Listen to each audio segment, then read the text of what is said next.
Welcome to the Friends of the Earth Malta podcast, where we discuss sustainability topics of importance to the Maltese Islands and beyond. Friends of the Earth Malta began in 1985 and is part of an international network of organizations, all working to reduce pollution, protect nature, reduce waste, promote local agriculture, and address climate change around the world. We bring you expert guests to help you make sense of what's happening and what you can do.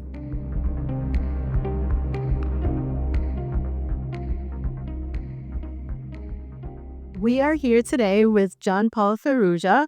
He's a sustainability advocate, entrepreneur, and the founder of ReRoot Malta, a purpose-driven business on a mission to make sustainable living more accessible, stylish, and fun. But his journey didn't begin in the world of eco-hampers and refill stations. Paul originally trained as a biochemical engineer and spent several years managing large-scale pharmaceutical and biotech projects across Europe.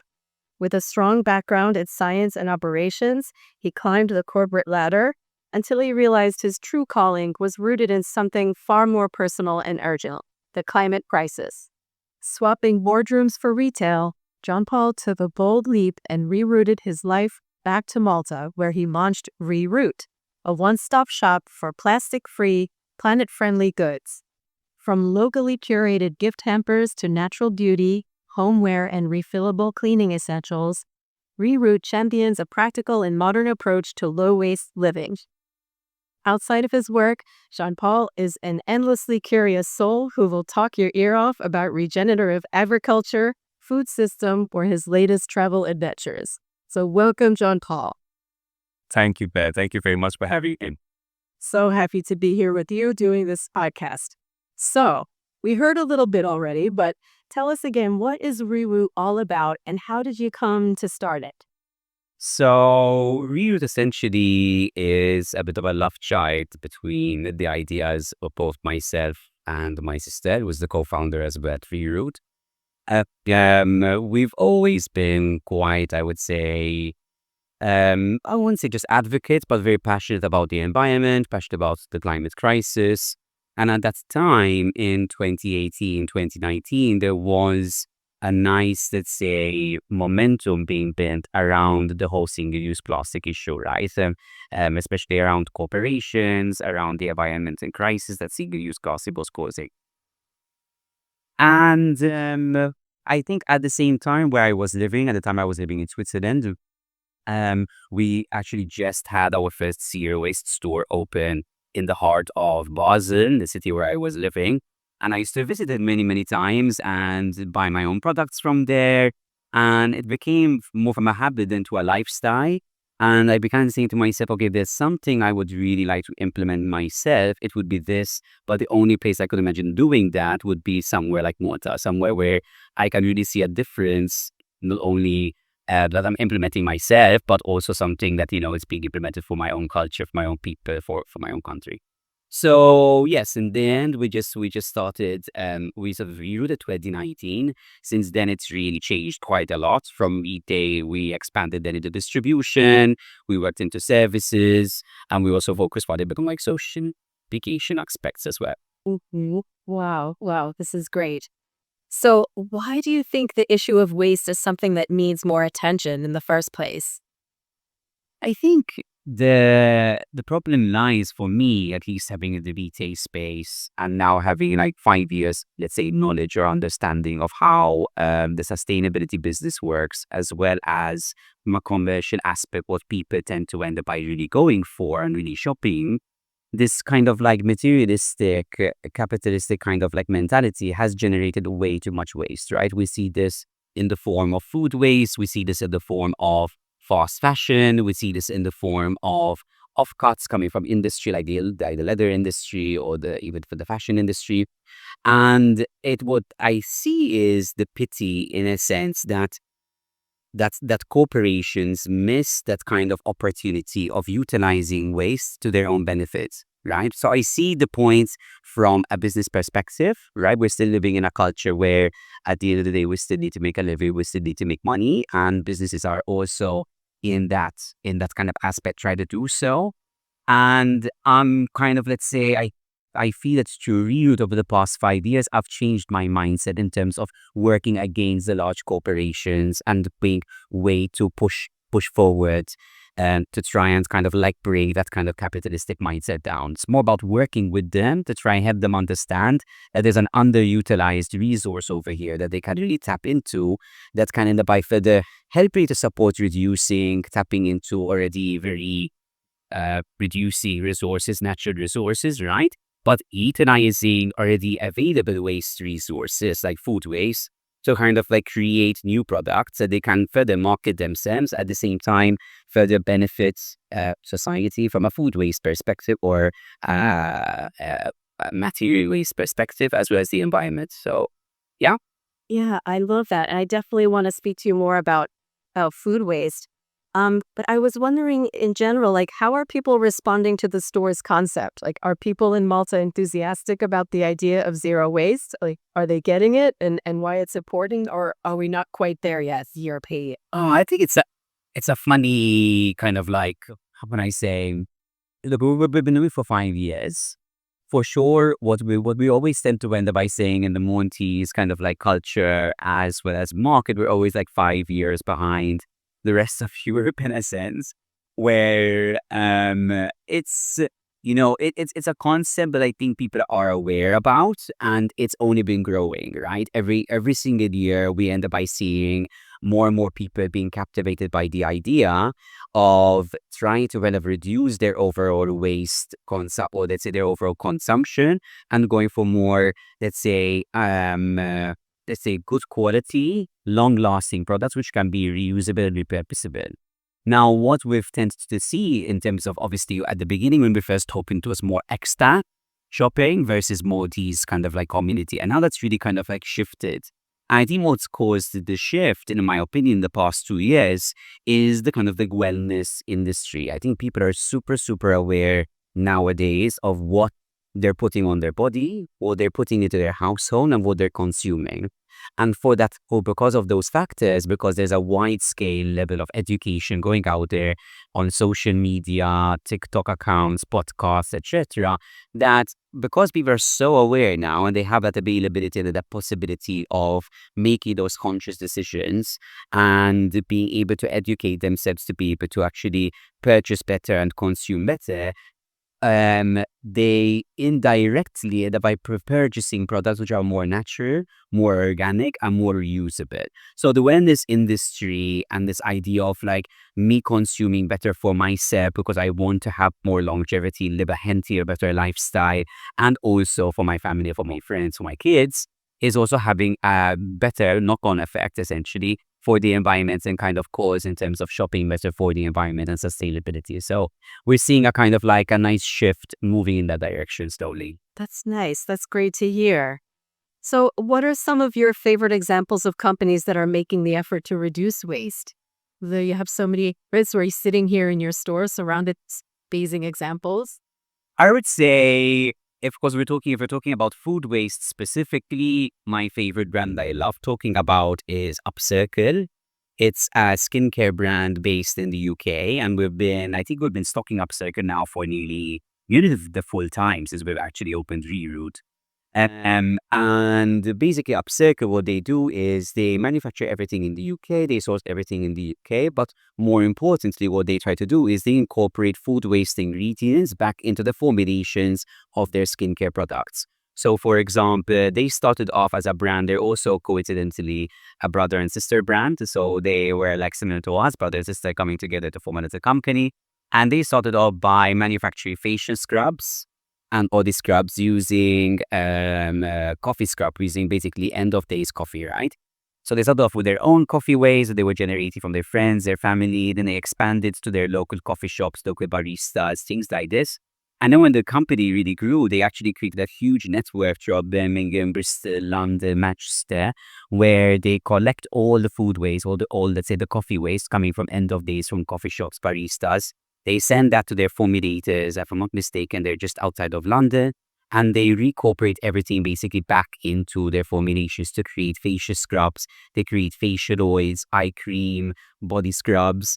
They also use, for example, the the residue left behind by the juicing industry for like mandarin juice, kiwi juice, blueberry juice, that they incorporate the essential oils present in the end of, let's say, the cake that's left behind once you press on the fruits, right, to get the juice out. They incorporate that back into their formulations, purely because of the fact that at the end of the day, Mother Nature is the best scientist you could possibly find, right? Mother Nature creates all the chemicals we basically need for us as humanity to end up by really living. And most of these ingredients, most of these products or these vegetables and fruit contain antioxidants. They contain loads of different kind of ingredients, and which can be incorporated back into formulations in skincare to really give us, better skin essentially. So more natural, more eco-friendly, again, more sustainable. Uh, and then another brand is Ocean Savers. They're a really great cleaning brand, not to do with food waste in this case, but they really help reduce on the whole single-use plastic kind of front. And they're really focused on that in terms of reducing microplastics as well as reducing single-use plastics, so that they're more cleaning products kind of. Cleaning products. Yes, I use them for my laundry. Yes, amazing. Yes, and I use the eye cream for like. Amazing. Okay, great. No, they are really good brands, honestly. Very cool. I love all these products. So going back to food waste, we at Friends of the Earth Malta are working on a project to help reduce food waste called Food Connect. It's based in Cyprus, and we're hoping to bring it to Malta, creating an app where people that have extra food can list it on the app, and those in need can retrieve it. It's like a food sharing app, yeah. And so, what are some of the products you sell that help to reduce food waste in specific? I think you mentioned upcycle gutty. And there might be one or two others. Yes, Hanoi, we have products which can help reduce, let's say, the wastage of fruit. So, for example, we have one brand called Food Huggers. And basically what they do is similar to like what you're going to be having with your typical cling film or Tupperware kind of style of things. But like, for example, I'll give you a very, a basic example. They have these silicone molds, which are all BPA free. They're naturally sourced cyanotic silicone. And the idea behind it is that you have different kind of sizes for different kind of vegetables or fruit that you want to be cutting in half. So they can essentially they fit in as a glove, and they vacuum seal the half of like a tomato or an avocado or an orange or an apple. And like that, you end up by reducing the food waste in your fridge or in your home. And another thing that we also stock are beeswax wraps from a local brand, which are really, really great. They're using all natural, obviously, beeswax. And you can just, again, instead of using your typical kind of cling film, you can wrap your food around that. And then hopefully that ends up by preserving the food. And the same as what applies for the other food hugger products. We have Tupperware lids or let's say food hugger bags that you can store your food inside. You can freeze it, you can microwave it, and it's all obviously safe kind of ingredients in terms of what they utilize in that case. Again, in this concept over here, it's more about trying to kind of reduce the wastage of food at your house in terms of your fridge or what you're basically keeping at home for consumption. That's great. Yes, very, very important. And we'll probably do a podcast just on that alone. I can imagine. It's a big subject. Ways to save food at home. Yes. And in general, are there ways that you think that businesses, restaurants, hotels could do a better job when it comes to reducing their food waste and other waste?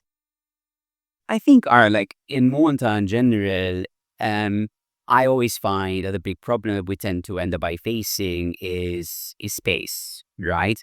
Obviously, we're highly urbanized. The restaurants, for example, are in areas which tend to be highly urbanized, and we don't have the right infrastructure sometimes to enable things like this. But if they do have the infrastructure, they do have the space, I think doing food composting, for example, in themselves, maybe in their own facility would be really, really great. That's one option. I think it's also sometimes I've spoken with many colleagues of mine who tend to work either the food industry and the food waste in outdoor, I'd say the food industry and the restaurant industry. And what they really tend to end up by telling me about, especially when it comes to hotels, is the level of overstocking which they end up by doing, right? And I think that's comes from the point of meaning you have a certain number of headcount that you basically want to either buy, let's say, accommodated to an extent. So it's about ordering the right amount of food needed for the right amount of people, and therefore not wasting basically in the process, because you've either over-ordered just to be sure that you always have the right level of stock. So I think there's a maybe something that needs to be looked into in terms of, let's say, stock control. And I think the only other thing I would mention does not really to do with food waste, but maybe it's in a sense indirectly does, but it's more about utilizing maybe local food produce. I think the fact at the end of the day is when people tend to end up by shopping and consuming local food produce, you tend to end up by, hopefully, fingers crossed, in many cases, don't come across as many preservatives or as many pesticides or herbicides to try and preserve those food which are being shipped, obviously, from long distances coming into Malta by importation. So I think by maybe incorporating better practices to consume products which are seasonal, and to consume products which are more local, even maybe from a Mediterranean perspective, I think can further help us to further reduce the options of trying to end up by creating more food waste or generating more food waste in the process. Mm-hmm. Yes, it definitely. I think maybe the government could be doing more to support these efforts too. What do you think about that? That's a big subject. Yes, I think let's put it this way. I think there's always room for improvements, and there's always room for where government and better policies can be implemented to ensure if we can always try to reduce as much waste as possible. And if there is food waste generation on terms of how can we utilize that food waste, let's say, to end up by generating either energy, like what they're going to begin doing now, hopefully as well, with a new plant that's going to be constructed, as well as generating, for example, fertilizer and whatever, and making sure that they can repurpose it. But in general, yes, I think they need to come up with better concepts and maybe even better education and programs more than anything else, right? I think people just we're living in such a very fast-paced lifestyle that we don't really think beyond our own little bubble sometimes as consumers, which I understand, right? I mean, it's a very, very fast-paced life that we're all living nowadays, and it can be very, very difficult and very challenging for everyone to keep up with everything, right? But I think sometimes we do need to step out of that little bubble to understand our effect and our impact that we have, obviously, on the environment, as well as on our surroundings and our communities, and just basically in our country for this context, right? So I think better education and campaigns surrounding the idea of how you as a consumer or you as a household owner or living in a household can be better at reducing food waste.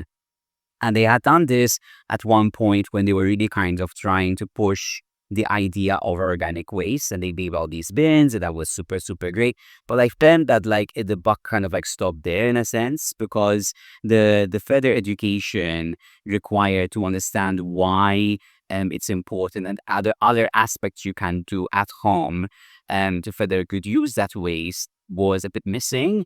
And as well, I think in the concept as well of euthanizing organic bags, for example, rather than single-use bags. It's a little bit of a pet peeve of mine, where I tend to go around. There was one point I remember last year, it was January 2024, where I don't know why, but it was something that was really peeving me off in a sense, because I was just going around the streets, and all you would see in certain localities is people would throw out their organic waste, obviously on time on particular days, but they would wrap that up into a single-use plastic bag. And it caused a lot of problems as well, because I got into contact obviously with WasteServe to understand what the issue is there. And essentially what they do is they just would throw that obviously to the bioreactor. The single-use plastic would flow to the top. They collect that, and then that gets essentially dumped into the general waste, where obviously it will lie there and break down over 400, 500 years and release obviously microplastic and other toxins. So I think that is something where we could also use a lot of education around the whole concept of food waste as well. I thought those little mags were biodegradable. They are. So you can purchase them from supermarkets, or you had even get them from the local council as well. But unfortunately, some people just think that they could use any kind of single-use plastic bag like you would get from the process, for example, or someone like when you go to the greengrocer, they package in a single-use plastic bag. So they want, in a sense, they're thinking they want to repurpose it and they want to give it a second life in inverted commas. But in actual fact, what they're doing is being unfortunately more harmful. That goes into the bioreactor and ends up by getting stuck there. They have to remove it and then throw it into the generator waste. So that's a bit of a catch-22 kind of moment, I guess. I think. So yes, I remember I actually had purchased some notebooks here that were made from, I think, avocados. Yes. Oh my God. Yes. We used to have those in stock. It's true. We're hoping to get those back in stock, I think, around like September, October. But yes, they actually were. So the whole brand is like exactly rightfully said, is all about repurposing food waste as well as general waste. So for example, yes, there were some notebooks which were manufactured from kiwi husks, which obviously is generated from, the food industry where they chop up kiwis and they retain the husks, they process them and they create it into paper. And there was another one which was another notebook which was made from coffee, so from the coffee husks as well, and they would actually manufacture paper. And then the main notebooks were made from offcuts from leather, coming from the Italian leather industry. So obviously it's a big industry, right? So they manufacture a lot of leather coats, leather bags, things like that, and a lot of offcuts which are generated in the process. So they would actually collect that leather and create notebooks. And then we have another brand called Hundreds and Thousands, which actually generates where they actually basically manufacture, I would say, or sell bags of dried flowers, dried petals, what do I mean more accurate, dried petals that you can then use for confetti. And they collect all these dried petals from industries which are obviously working with flowers, such as like florists. And they do kind of like the waste flowers in a sense, which they dry up, they process, and then they package. And then people can repurpose them, obviously, as confetti or for decorations and things like this. So it's there's a whole, thankfully, there's a really growing movement, I think.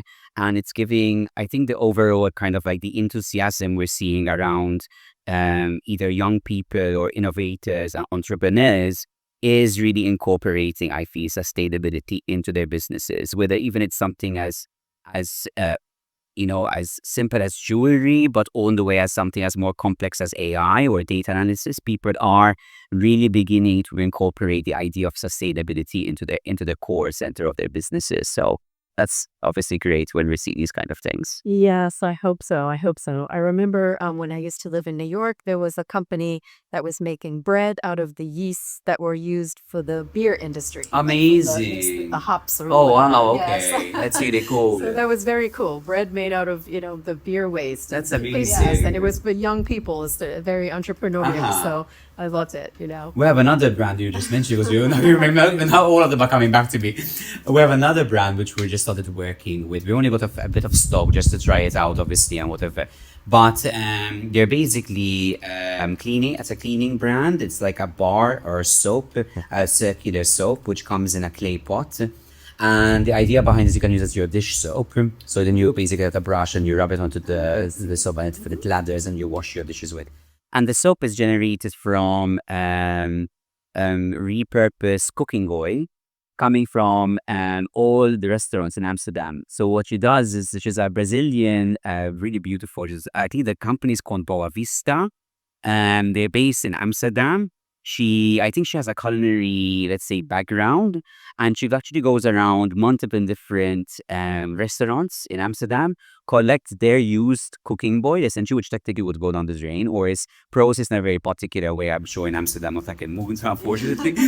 And she collects it, she passes it through a chemical process, and she generates soap, which is like super amazing. And that's something that would be something that would be so amazing for people to do over here in Malta, because I'm sure you could incorporate, like, there's a lot of restaurants up like tourism obviously over here in hot ends, and I'm sure if the right structure was put into place, that would be an amazing business to start as well. So ideas for anyone who's listening, maybe to go out there and start businesses as we're creating homemade dish soap. That would be fantastic.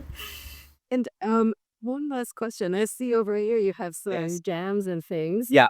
maybe that's something you want to mention? Yeah, that we can actually. So we do stock obviously, as in we're a small store. It's we do open obviously during the week on Tuesdays, Wednesdays, Fridays, and Saturdays. And since we're still kind of incorporating the cool kind of like B2C function, we try to give a space for local producers as well, especially when it comes to the food aspects. So the food actually, and you guys explain how you're always mentioning all the stuff and it's always coming back to me about food waste. I'm like, oh, we do have this. Oh, we have this. We have this. So the food waste in the case of food, which is what we said over here, is we have one brand called Ripe. She's a locally based brand, and what she does is she works with the grocers around Malta, like fruit and veg grocers or farmers, who essentially like what we had discussed before, they have their end of day products, which they obviously would not have sown, which technically would potentially go to waste. But she collects them, she ferments them, and then she creates in chutneys and jams. So she's very seasonal, right? So like obviously she has the pumpkins, which are obviously in abundance in Malta and that's super seasonal. The cauliflower, which she makes a piccadilly out of. Zucchinis, or in Maltese we say arabali, which are also in huge abundance, and aubergines. So it's like a seasonal kind of like product, right? So she collects all these products and she makes all these amazing chutneys and jams. They're super, super great. We love them and we're always stopping them here in the store. So Wow. yeah. Wow. I love it. Well, we probably have to wrap up, but I just want to mention I'm sitting here with all these amazing products. You have to come check it out. There's, reusable water containers and water filters is another thing. So many things. I couldn't even begin to mention them all. So we definitely want to give people your website. Yes, so it's www.rerootmalta.com. rerouted.com. Yeah. And you can also check us out on Instagram as well with ReRoot Malta. So we're quite active on social media as well. So you can check us out there. Cool. Yes. So thank you so much, John Paul Farrugia, for being with us today. He's the owner of ReRoot here in Malta, located in Balsan. Thank you very much, Beth. Bye. Happy bees, Beth.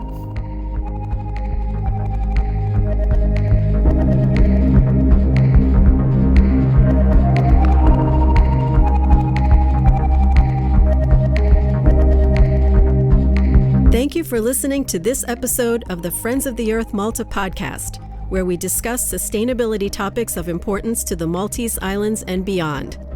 Many thanks to our guests for sharing their expertise, and to the team here at Friends of the Earth Malta, who helped to make it happen. Also, thank you to Burn, the musicians who provided our podcast music, who use music to talk about issues including the climate emergency and social justice while instilling hope for the future.